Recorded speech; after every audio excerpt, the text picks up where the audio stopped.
नमस्कार प्यारे छात्रों। पूर्व कक्षा में हमने प्रथम पाठ सुभाषितानी व उनके शब्दार्थ तथा श्लोक इत्यादि को पढ़ा। सभी श्लोकों का अध्ययन किया, बताया गया गुण क्या होते हैं, निर्गुण क्या होते हैं, किस व्यक्ति का क्या नष्ट हो जाता है, किन गुणों से रहित व्यक्ति साक्षात पशु की भांति जीवन यापन करता है इत्यादि के बारे में हमने पढ़ा। आज हम हमारा द्वितीय पाठ बिलस्य वाणी न कदापि में श्रुतः को पढ़ेंगे। बिलस्य बिल की, वाणी वाणी, न यानी नहीं, कदापि कभी भी, मैं यानी मेरे द्वारा, श्रुतः यानी सुनी गई। बिल की वाणी मेरे द्वारा कभी भी नहीं सुनी गई। ठीक है, इस कथा को आज हम पढ़ेंगे। पहले मैं आपको इसको शॉर्ट में बता देती हूँ ताकि आपको फटाफट से समझ में आ जाएगी ये कहानी। खनखन नाम का एक सिंह रहता है। वह बहुत भूखा होता है। भूखा होने के कारण वह इधर उधर भटक रहा होता है, जंगल में इधर उधर घूम रहा होता है। फिर वह गुफा को देखता है। गुफा को देखने के बाद में वह विचार करता है कि निश्चय ही इस गुफा का जो भी स्वामी होगा वो इस गुफा में रहने के लिए जरूर आएगा, रात्रि के समय गुफा में रहने के लिए आएगा। ठीक है, वह ये विचार करके गुफा में कहीं छुप जाता है। अब जैसे ही रात्रि का समय होता है, सिंह आता है, सॉरी दधिपुच्छ नाम का एक श्रृगाल होता है, वह आता है। श्रृगाल देखता है कि गुफा में पैर आते हुए तो दिखाई दे रहे हैं सिंह के, किंतु उसे बाहर निकलते हुए दिखाई नहीं दे रहे हैं। यानी सिंह गुफा के अंदर आया किंतु बाहर नहीं गया, अर्थात सिंह गुफा के अंदर ही है। अब मैं यदि गुफा के अंदर प्रवेश करता हूं तो मेरा विनाश निश्चित है। मतलब कुछ ना कुछ करना चाहिए, क्या किया जाए। तो वह विचार करता है और गुफा के बाहर से जोर से आवाज लगाता है, गुफा को बोलता है, हे गुफा, तुम्हारा मेरी एक शर्त लगी थी। तुमने कहा था कि जब भी मैं गुफा में प्रवेश करूंगा ना, तब तुम मेरा आह्वान करोगी, तुम मुझे पुकारोगी, किंतु तुम मेरा आज आह्वान नहीं कर रही हो। यदि ऐसा नहीं हुआ तो मैं दूसरी गुफा में चला जाऊंगा। सिंह सोचता है ये गुफा अपने स्वामी का आह्वान करती है, मतलब मुझे आह्वान करती है, लेकिन आज मेरे भय के कारण, क्योंकि मैं गुफा के अंदर हूँ, मेरे भय के कारण आज ये गुफा इस श्रृगाल का आह्वान नहीं कर रही है। सिंह आवाज करना प्रारंभ करता है। सिंह जैसे ही आवाज करता है पूरी गुफा गूंज उठती है। गुफा की गूंज उठने से सारे पशु पक्षी इधर उधर भागने लगते हैं, उनके साथ ही श्रृगाल भी भाग उठता है। प्रस्तुत कहानी में यही बताया गया है कि विपत्ति आने से पहले ही उसके बारे में हमें उसकी प्रतिक्रिया, उसके विचार विमर्श कर लेना चाहिए कि हमें इससे कैसे बचना चाहिए। और जो हमारा शीर्षक है बिलस्य वाणी न कदापि में श्रुता, यह विचार श्रृगाल के मन में आता है कि मुझे जंगल में रहते हुए इतने साल हो गए, मतलब मैं अपना पूरा जीवन यापन जंगल में कर चुका हूँ, मैंने आज तक कभी भी बिल की वाणी नहीं सुनी है। मतलब उसने कहा था ना कि हे गुफा या हे बिल तुम मेरा आह्वान करोगी, बोली मैंने आज तक कभी बिल की वाणी नहीं सुनी है। लेकिन सिंह भूखा था, वह उसको खाना चाहता था, लालच में वह अपनी बुद्धि को ही खो बैठा था। चलिए हम आगे कहानी पढ़ते हैं। प्रस्तुत पाठ संस्कृत के प्रसिद्ध कथा ग्रंथ पंचतंत्रम के तृतीय तंत्र काकोलुकियम से संकलित है। पंचतंत्र के मूल लेखक विष्णु शर्मा है। इसमें 5 खंड हैं जिन्हें तंत्र कहा गया है। इनमें गद्य पद्य रूप में कथाएं दी गई हैं जिनके पात्र मुख्यतः पशु पक्षी हैं। पंचतंत्र विष्णु शर्मा जी की ग्रंथ है, 5 खंडों में विभक्त की गई है। खंडों को तंत्र कहा जाता है, इसीलिए इसे पंचतंत्र के नाम से जाना जाता है। जो हमारी प्रस्तुत कथा है वो तृतीय तंत्र काकोलुकियम से ली गई है। ठीक है, और जो पंचतंत्र नामक कथा है उसमें प्रायः पशु पक्षियों का ही वर्णन किया जाता है। चलिए आगे चलते हैं, हम कहानी को पढ़ते हैं। एक एक शब्द का अर्थ बताएंगे, उसके बाद भी कहानी पढ़ेंगे। शब्द अर्थ करेंगे।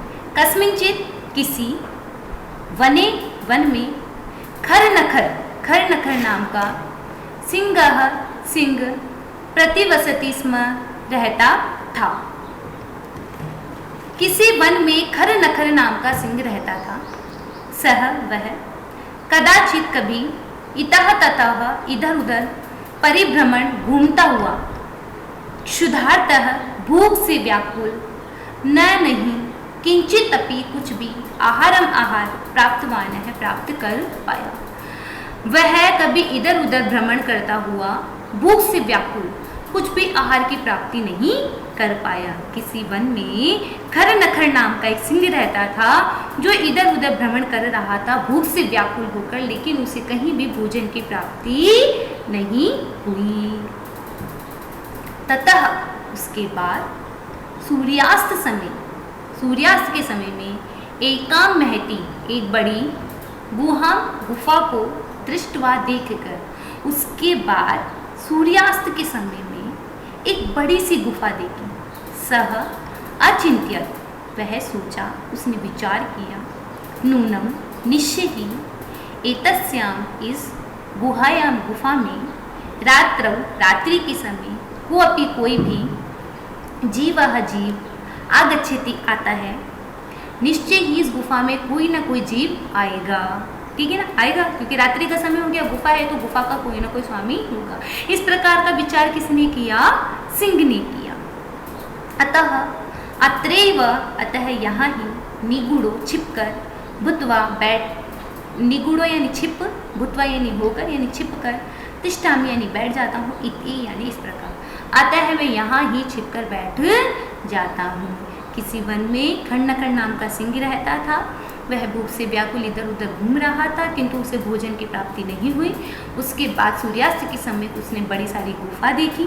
वह विचार करने लगा कि निश्चय इस गुफा में रात्रि के समय कोई ना कोई जीव आएगा, अतः यहीं छुपकर बैठ जाना चाहिए। इस प्रकार का विचार सिंह करता है। सिंह का नाम खरनखर है।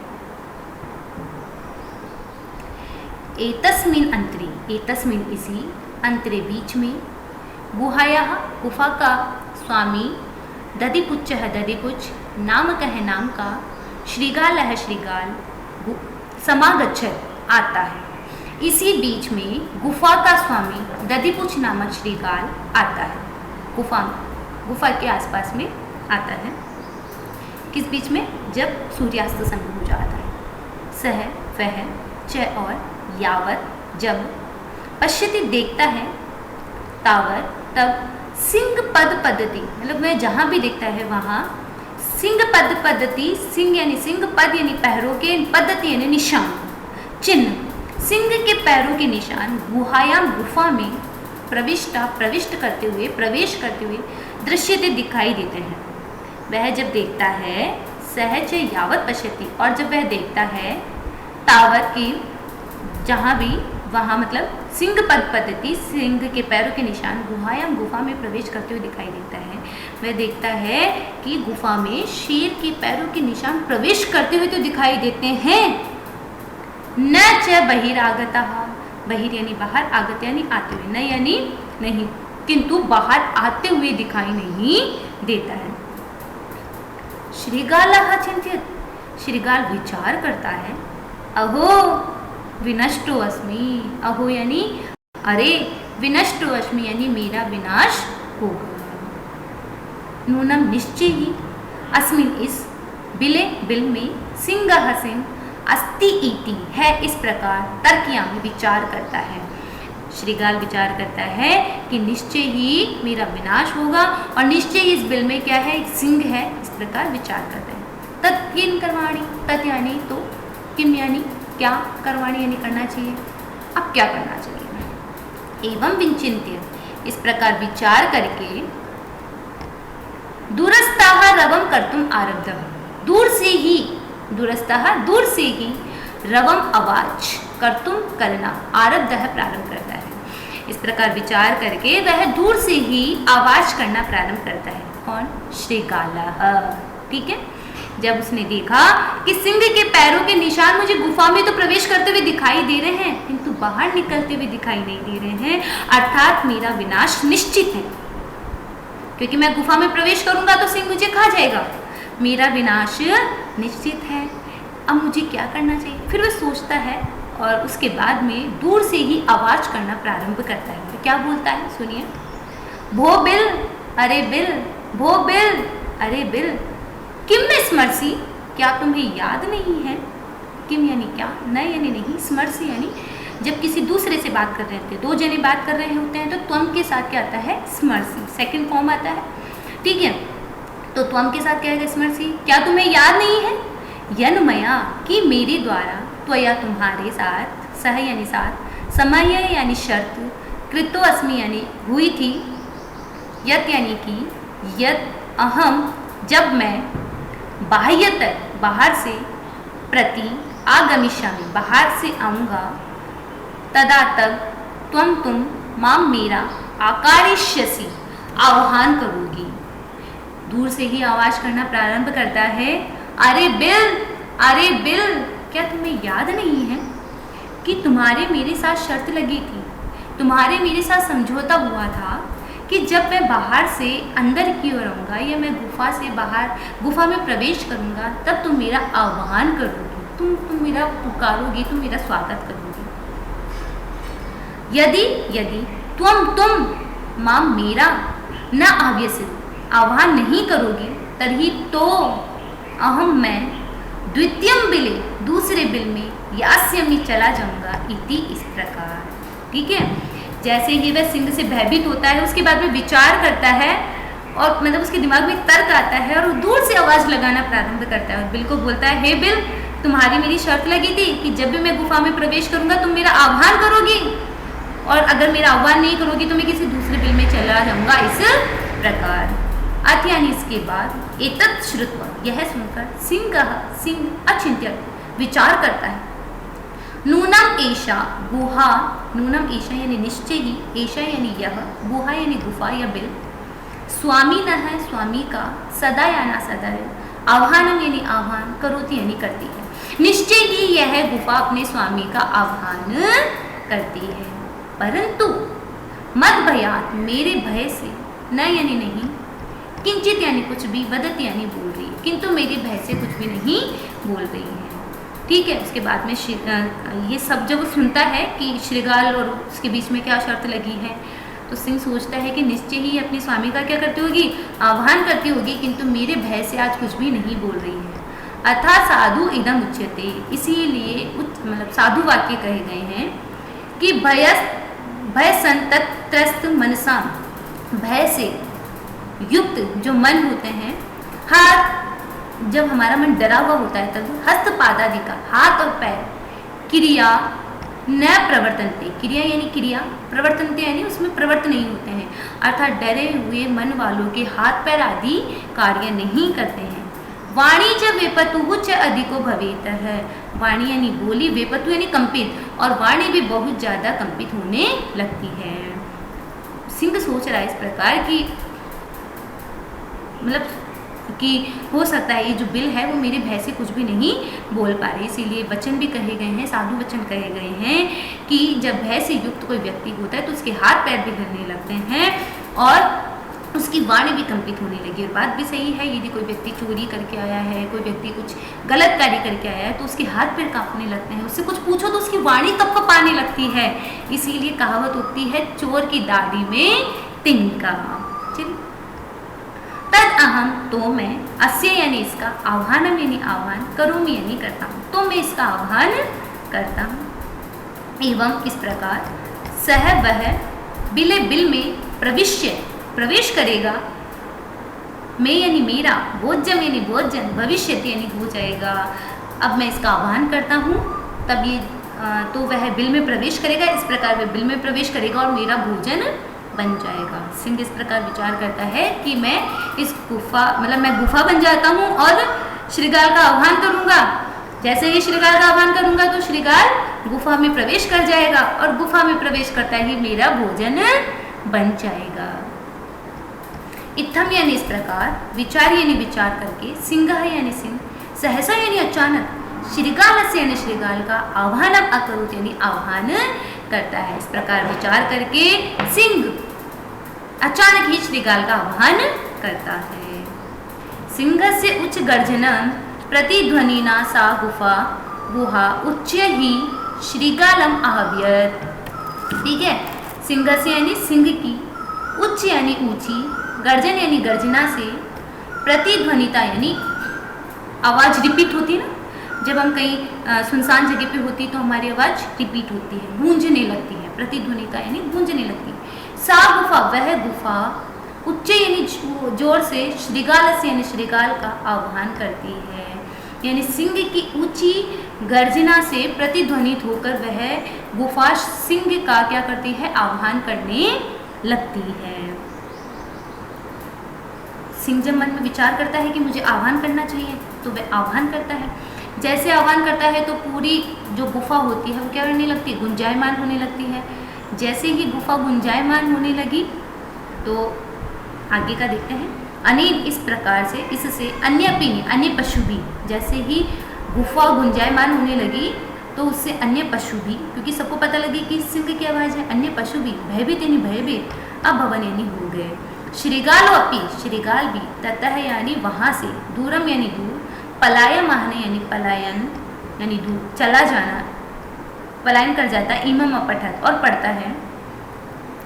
अनागतम यह कुरुते, अनागतम यानी आने वाले दुख का, यह यानी जो, कुरुते यानी करता है, मतलब आने वाले दुख का जो विचार कर लेता है, विचार विमर्श कर लेता है, उसको जान लेता है। सशोभते, वह शोभा को प्राप्त करता है। सशोच्यते, और वह शोक को प्राप्त करता है। यो ज न करोति अनागत है, आने वाले दुख के बारे में विचार नहीं करता है, वह शोक को प्राप्त करता है। वने अत्र, यहाँ वन में, संस्थस्य रहते हुए, समागत यानी आ गया है, जरा यानी बुढ़ापा, इस वन में रहते हुए मेरा बुढ़ापा आ गया है। बिलस्य वाणी न कदापि में श्रुता, किंतु बिल की वाणी मेरी द्वारा कभी भी नहीं सुनी गई है। अर्थात प्रस्तुत कथा में जो श्रृगाल होता है, दधिपुच्छ नाम का श्रृगाल होता है, बड़ी ही चतुराई के साथ सिंह से बच कर निकल जाता है। एक बार पूरी कहानी इसको हम फटाफट बिना शब्दों के अर्थ, बिना संस्कृत बोले पढ़ लेते हैं, ताकि कोई छूट गया हो तो हम इसे आराम से पढ़ सके। किसी वन में खड़नखड़ नाम का सिंह रहता था। वह कभी इधर उधर घूमता हुआ भूख से व्याकुल घूमता है, किंतु उसे कुछ भी आहार की प्राप्ति नहीं होती है। उसके बाद सूर्यास्त के समय एक बड़ी सी गुफा को देखकर वह विचार करता है कि निश्चय ही इस गुफा में रात्रि के समय कोई भी यदि जीव आएगा, अतः यहीं छुपकर बैठ जाना चाहिए, इस प्रकार विचार करता है।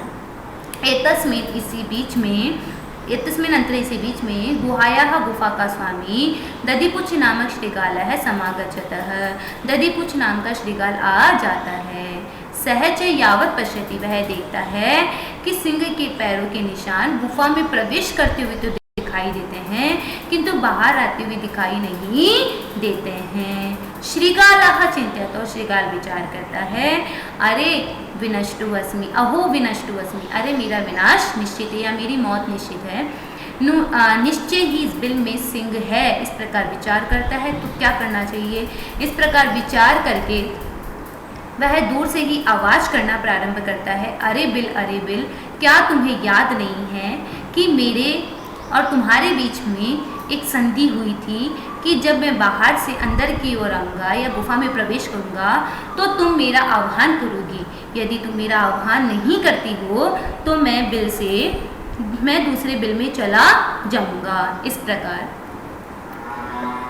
प्रकार यह सुनकर सिंह विचार करता है कि निश्चय इस गुफा का स्वामी, निश्चय ही यह गुफा अपने स्वामी का सदैव आह्वान करती है, परंतु मेरे भय से नहीं कर पा रही। इसलिए कहा भी गया है कि भय से युक्त व्यक्ति का मन और हाथ पैर इत्यादि कार्य करना बंद कर देते हैं तथा वाणी भी उसकी कपकपाने लगती है।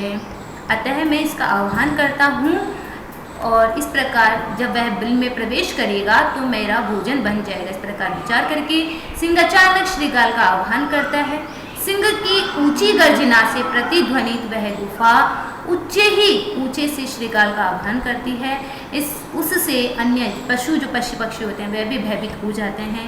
श्रृगाल भी वहाँ से दूर पलायन कर जाता है और कहा गया है कि जो आने वाले दुख के बारे में विचार नहीं करता है जो आने वाले दुख के बारे में विचार करता है वह शोभा को प्राप्त करता है। तथा जो आने वाले दुख के बारे में विचार नहीं करता है वह शोक को प्राप्त करता है। इस वन में रहते हुए मुझे इतने साल हो गए हैं, मेरा बुढ़ापा आ गया है, किंतु मैंने बिल की वाणी कभी भी नहीं सुनी है। इसी कहानी से हमें यह भी सीख मिलती है कि जीवन में कभी भी किसी भी सिचुएशन में हम फंस जाएं, हमें उसका उपाय सोच लेना चाहिए। प्रथम पार्ट में भी हमने पढ़ा था कि विपत्ति आने से पहले ही उसकी प्रतिक्रिया, उसके उपाय के बारे में हमें विचार कर लेना चाहिए। ठीक है, और अभी भी हमने पढ़ा कि आने वाले दुख का से पहले ही अगर हम उसकी प्रतिक्रिया या उसका उपाय सोच लेते हैं तो हम शोभा को प्राप्त करते हैं। यदि श्रीगाल ने ये सब कुछ विचार नहीं किया होता, वे दूर से आवाज़ लगाने के बारे में नहीं सोचता कि सिंह है या नहीं, श्योर होने के लिए तो आवाज़ लगवाता है, इतनी सारी वो प्रतिक्रिया नहीं करता और वो डायरेक्ट ही उसके अंदर प्रवेश कर जाता तो उसे सिंह खा जाता। लेकिन उसने अपनी बुद्धिमत्ता से, उसने अपने विचार के द्वारा सिंह को वहाँ से ढूंढ निकाला और वह वहाँ से बच निकल गया। अतः जीवन में किसी भी तरह की प्रॉब्लम्स जो आती हैं उनका सॉल्यूशन पहले से ही हमें सोच विचार करके रखना चाहिए। धन्यवाद। आज की कक्षा यहीं पे समाप्त होती है। नेक्स्ट क्लास में पढ़ेंगे।